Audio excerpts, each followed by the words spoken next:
Hey y'all, today we're going to talk about vitamin B12. It's one of the B vitamins, obviously, but the RDA for vitamin B12 is pretty close to 2. So for males, it's about 1.8 to 2.4 micrograms, and there's actually no UL for vitamin B12, which is interesting. Vitamin B12 works to maintain nerve cells. It assists in the production of DNA, RNA, and other genetic material. It works pretty closely with vitamin B9, which is also more commonly known as folate or folic acid. And so together, vitamin B12 and B9 make blood cells, and they kind of help iron to do its job. They also work together to make SAMe, which affects the immune functions and also your mood. Vitamin B12 works with B6 and B9 to control the level of homocysteine in your blood, which is a pretty good indicator of heart disease. It hasn't been proven to cause heart disease, but too much of it in your blood is a good indicator that you might have heart disease. We can only get vitamin B12 from animal sources, naturally anyway. So fish, shellfish, dairy, organ meat, especially liver and kidney, eggs, beef, and pork are all really good sources of vitamin B12. But you can also get it in fortified cereals or other things if you look. Vitamin B12, when you have a deficiency, these are some of the symptoms: fatigue, shortness of breath, diarrhea, nervousness, numbness, tingling in your fingers and in your toes. I think that these symptoms are very close to a lot of the, or fatigue at least, is one of the main symptoms of most vitamin deficiencies. A deficiency in vitamin B12 is actually pretty rare, other than the elderly, because they have such different diets, but they also have less stomach acid, which is how we absorb vitamin B12. So since they have less stomach acid, they can absorb it as well. But some other people who are at risk for a vitamin B12 deficiency are vegans and vegetarians, because when you don't eat meat, it's a little bit harder to get your vitamin B12 other than supplementing it. People who have absorption problems, so someone who has Crohn's disease or pancreatic disease, someone who has had weight loss surgery, or someone who takes certain medicines that affect with your absorption, any kind of malabsorption will cause a deficiency in vitamin B12. Helicobacter pylori is an organism that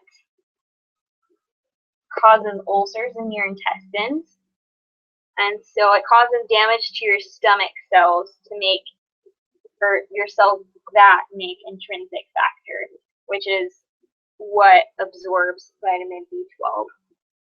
So those who have Helicobacter pylori, someone who has an eating disorder can have low vitamin B12 because they're not eating enough. those who have HIV or diabetes, and we talked about the elderly, why they have an increased risk for vitamin B12 because their diets are just not the same.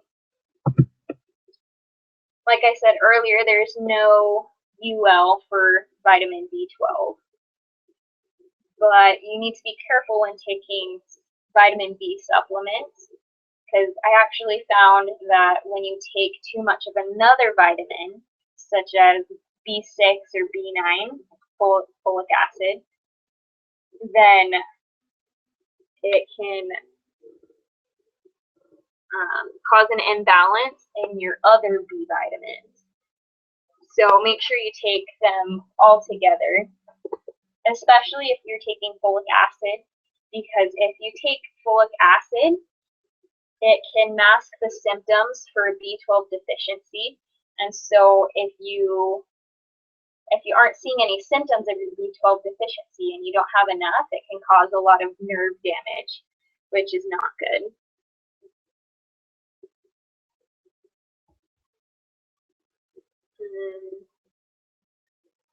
So when taking vitamin B supplements, it's pretty important to just kind of talk to your doctor about it, make sure that you're taking the right amount and that you're not going to alter anything. It's that especially if you have abnormal blood, or if you have special needs, you should always talk to your doctor before doing something. But something that I found was a study on the medical newsroom today that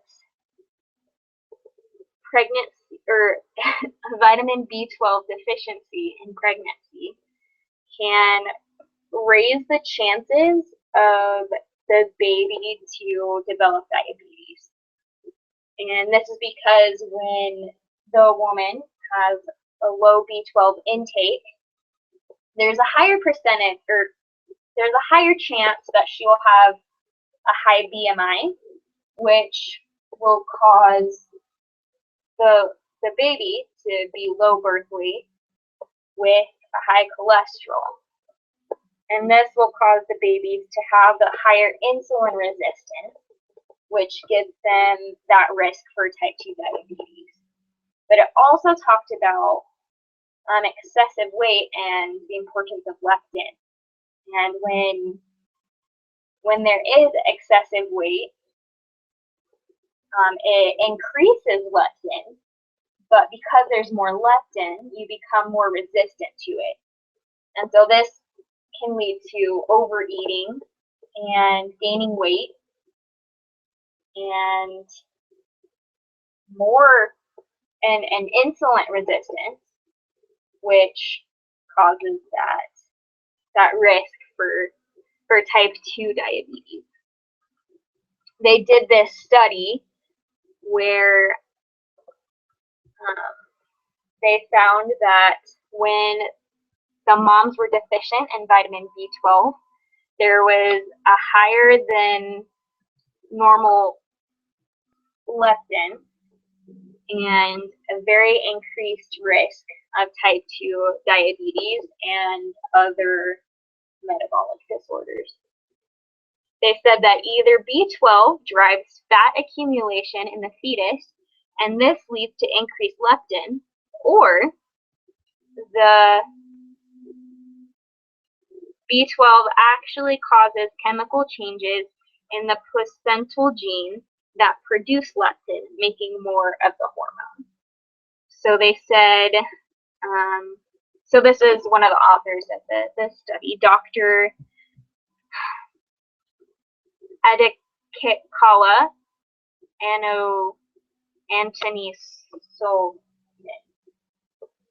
and he's from the University of Warwick. But he said that B12 is involved in the methylation reactions in the body, which can affect whether genes are turned on or off. So they kind of suspect that it's It's the latter. And something that I found really cool was in reading Moses, chapter 2, verses 29 and 30. The Lord is talking about how He has given us all of the herbs and all of the plants and the fruits so that we can use them, so that we can eat them, and that we can have what we need for our bodies. And in Doctrine and Covenants, it says that flesh also of beasts and of the fowls of the air, I, the Lord, have ordained for the use of man for thanksgiving. Nevertheless, they are to be used sparingly. So, although I feel like learning about vitamin B12 has made me want to definitely increase meat consumption, because that's the only place that we can get vitamin B12. The Lord has made it possible, because we don't need so much of it. We don't need to only eat meat, but God has commanded us to eat it sparingly. And I think that this is just kind of a good reminder, especially in Moses, where he talks about all of the things that he's given us, that we can get everything that we need as long as we eat a variety of foods. So in conclusion, keep animal products in your diet. And if you're not doing that, take a supplement.